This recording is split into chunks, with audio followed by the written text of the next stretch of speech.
எல்லாருக்கும் வணக்கங்க. இப்போது ரீசெண்டாக ஒரு இன்சிடென்ட் நடந்திருக்கு. அதுவுமே சென்னையில் தான். என்னங்கிறத பார்க்கலாம். வாங்க வீடியோக்குள்ளே போகலாம். ஒரு கன்ஸ்ட்ரக்ஷன் கம்பெனி ஓனர் என்ன பண்ணியிருக்காருன்னா, ஒரு ஹாக்ஸ் பாம் த்ரெட்டை வந்து சொல்லியிருக்காரு. டார்கெட் பண்ணுறேன் இண்டிபெண்டன்ஸ் டே செலிப்ரேஷன் வந்து செக்ரட்டரியேட் அந்த இதில் வந்து நடக்கிறது. சீஃப் மினிஸ்டர் நம்மளோட சீஃப் மினிஸ்டர் வந்து அந்த ஃப்ளாக் ஹாஸ்டிங் பண்ணுறாருல ட்ரை கலர் அந்த இதில் வந்து நான் வந்து அந்த ஈவெண்ட்டுக்கு இது நான் வந்து டார்கெட் பண்ணியிருக்கேன் அப்படின்னு வந்து சொல்லி ஒரு கால் வந்து பண்ணி அந்த ஆளை வந்து அரெஸ்டே பண்ணிட்டாங்க தேர்ஸ்டே அன்னைக்கு போலீஸு. போலீஸ் என்ன சொல்கிறாங்கன்னா, கண்ட்ரோல் ரூம் வந்து எக்மோரில் ஒரு கால் ரிசீவ் பண்ணியிருக்காங்க வெட்னஸ்டே அன்னைக்கு ராத்திரி. ஒரு ஆள் என்ன சொல்லியிருக்காங்கன்னா, கிளைம் பண்ணியிருக்கான் இந்த மாதிரின்னு வந்து நான் வந்து பாம் வந்து வச்சுருக்கேன் நான் அந்த ஈவெண்ட்டு நேரத்தில் வந்து அது வந்து பிளாஸ்ட் ஆகிற மாதிரி அப்படிங்கிற மாதிரி சொல்லியிருக்கான்.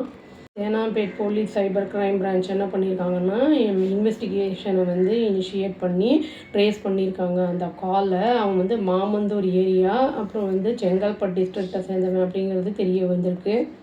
போலீஸ் வந்து அவங்கள வந்து ஐடென்டிஃபை பண்ணியிருக்காங்க. அந்த அக்யூஸ்டை கணேஷ்ன்னு சொல்லிட்டு 3rd Cross ஸ்ட்ரீட்டில் மையூர் அப்படிங்கிற அந்த இடத்த சேர்ந்தவன் அப்படின்னு வந்து தெரிய வந்திருக்கு. அவனை வந்து கஸ்டடியில் வச்சு கொஸ்டின் பண்ணியிருக்காங்க. அதான் அந்த ஃபஸ்ட்டு இன்கொயரியில் என்ன வந்து தெரிய வந்திருக்கு அப்படின்னா வந்து இந்த கால் வந்து அவன் எப்போ குடிச்சிருந்துருக்கான் போல இருக்கு. அந்த டைமில் அவன் கால் பண்ணியிருக்கான். அவுட் ஆஃப் பர்சனல் டிஸ்ட்ரக்ட்னாலையும் இது ஆகிருக்கு அப்படின்னு வந்து சொல்லியிருக்காங்க போலீஸு. இது வந்து கன்ஸ்ட்ரக்ஷன் ஓனர் அப்படின்னு வந்து பில்டர் அப்படின்னு சொல்கிறாங்க. பில்டருங்கிறவங்க வந்து ஓரளவுக்கு எஜுகேட்டடாக தான் கண்டிப்பாக இருப்பாங்க. வந்து இந்த மாதிரி வந்து ட்ரிங்க்ஸ் எல்லாம் நம்ம ஆல்கஹால் தான் கன்சியூம் பண்ணும்போது என்ன பண்ணுறோங்கிறதே நம்மளுக்கு தெரியாது. அதுவே நான் வந்து ஒரு வீடியோவுமே போட்டிருக்கேன் நான். இந்த மாதிரி வந்து பண்ணும்போது பலவித சிக்கல்களை வந்து உருவாக்கும். இந்த மாதிரி லிக்கர்லாம் வந்து கன்சியூம் பண்ணும்போது நம்மளை மட்டும் இல்லாமல் நம்மளை சுற்றி இருக்கிறவங்களுக்கும் அது வந்து பாதிப்பை ஏற்படுத்தும். வண்டியெல்லாம் ஓட்டும்போது கூட வந்து எஸ்பெஷலி ஸ்டெபிலிட்டி இருக்காது அப்படிங்கிறதெல்லாம் கூட நான் சொல்லியிருப்பேன். சில பேர் வந்து இந்த விளையாட்டாக என்ன ஏது பின்னாடி கான்சிக்வன்சஸ் என்ன வரும் ஏது வரும் அப்படிங்கிறதெல்லாம் வந்து தெரியாமல் பண்ணுவாங்க.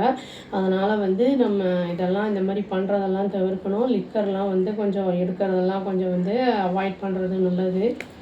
குழந்தைங்களுக்கெல்லாம் கொடுக்கும்போது வந்து நம்ம ஃபோனை பார்த்து மானிட்டர் பண்ணணும். சப்போஸ் இந்த மாதிரி கால்ஸ் எல்லாம் பண்ணாங்க அப்படின்னா வந்து தெரியாமல் பண்ணிட்டா கூட வந்து அதுக்கு வந்து வேறு ஏதாவது காக்ஸ் காலுங்கிறது மட்டும் இல்லாமல் தேவையில்லாமல் வேறு ஏதாவதெல்லாம் பேசிக்கிட்டாங்கன்னா நம்ம தான் வந்து அதுக்கு பேரண்ட்ஸ் தான் பொறுப்பாகணும். அதனால் வந்து நம்ம வந்து எதுலேயுமே வந்து கொஞ்சம் அலர்ட்டாக இருக்கிறது நல்லது.